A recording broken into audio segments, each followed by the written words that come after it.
స్థానిక సంస్థల ఎన్నికల్లో జనసేన పోటీ చేసే స్థానాలు ఇవే అంటూ జరుగుతున్న ప్రచారంపై జనసేన స్పందించింది. ఇలాంటి ప్రచారాన్ని నమ్మొద్దని కోరింది. ఎన్నికల్లో పోటీ చేసే స్థానాలు, అభ్యర్థుల ఎంపిక వంటి విషయాల్లో అధినేత పవన్ కళ్యాణ్దే తుది నిర్ణయమని స్పష్టం చేసింది. పార్టీ విధి విధానాలు అందరూ పాటించాలంటూ జనసేన పార్టీ కేంద్ర కార్యాలయం ప్రకటన విడుదల చేసింది. స్థానిక సంస్థల ఎన్నికలకు సంబంధించి జనసేన పార్టీ కీలక ప్రకటన విడుదల చేసింది. స్థానిక ఎన్నికల్లో జనసేన పోటీ చేసే స్థానాలు ఇవే. పోటీ చేసే అభ్యర్థులు వీరే అంటూ సోషల్ మీడియాలో జరుగుతున్న ప్రచారాన్ని జనసేన పార్టీ ఖండించింది.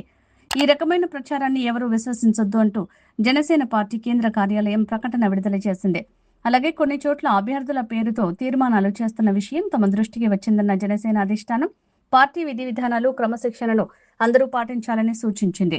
జన సైనికులు, వీర మహిళల పోరాట స్ఫూర్తిని, వారి ఆత్మ గౌరవాన్ని నిలిపే విధంగా జనసేన పోటీ ఉంటుందంటూ పార్టీ శాసనసభ పక్ష సమావేశంలో పవన్ కళ్యాణ్ వెల్లడించిన విషయాన్ని పార్టీ శ్రేణులు గుర్తించాలని ప్రకటనలో పేర్కొంది. స్థానిక సంస్థల ఎన్నికలకు సంబంధించి పవన్ కళ్యాణ్ సూచనలకు అనుగుణంగా కూటమి భాగస్వామ్య పక్షాలతో చర్చించడం జరుగుతుందని, ఈ చర్చలు ప్రాథమిక దశలో ఉన్నాయని జనసేన వెల్లడించింది. కూటమి తరపున అనుసరించాల్సిన కార్యాచరణపై చర్చిస్తున్నారని, క్షేత్రస్థాయి నుంచి సేకరించిన సమాచారాన్ని పారదర్శకంగా సమీక్షించిన మీదట జనసేన పోటీ చేసే స్థానాలు, అభ్యర్థులకు సంబంధించి పవన్ కళ్యాణ్ తుది నిర్ణయం తీసుకుంటారని ప్రకటనలో స్పష్టం చేశారు.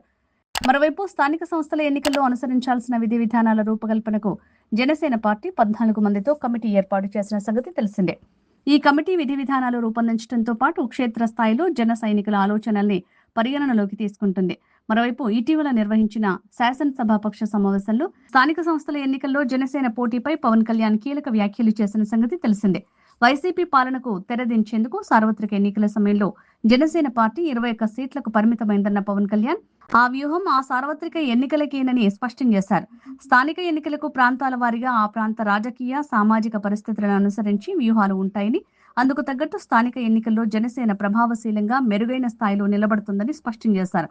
మరోవైపు స్థానిక సంస్థల ఎన్నికల్లో అనుసరించాల్సిన విధి విధానాల రూపకల్పనకు జనసేన పార్టీ 14 మందితో కమిటీ ఏర్పాటు చేసిన సంగతి తెలిసిందే. ఈ కమిటీ విధి విధానాలు రూపొందించడంతో పాటుగా క్షేత్రస్థాయిలో జన సైనికుల ఆలోచనలను పరిగణనలోకి తీసుకుంటుంది. మరోవైపు ఇటీవల నిర్వహించిన శాసనసభాపక్ష సమావేశంలో స్థానిక సంస్థల ఎన్నికల్లో జనసేన పోటీపై పవన్ కళ్యాణ్ కీలక వ్యాఖ్యలు చేసిన సంగతి తెలిసిందే. వైసీపీ పాలనకు తెరదించేందుకు సార్వత్రిక ఎన్నికల సమయంలో జనసేన పార్టీ 21 సీట్లకు పరిమితమైందన్న పవన్ కళ్యాణ్ ఆ వ్యూహం ఆ సార్వత్రిక ఎన్నికల కోసమేనని స్పష్టం చేశారు. స్థానిక ఎన్నికలకు ప్రాంతాల వారీగా ఆ ప్రాంత రాజకీయ, సామాజిక పరిస్థితులను అనుసరించి వ్యూహాలు ఉంటాయని, అందుకు తగ్గట్టు స్థానిక ఎన్నికల్లో జనసేన ప్రభావశీలంగా మెరుగైన స్థాయిలో నిలబడుతుందని స్పష్టం చేశారు.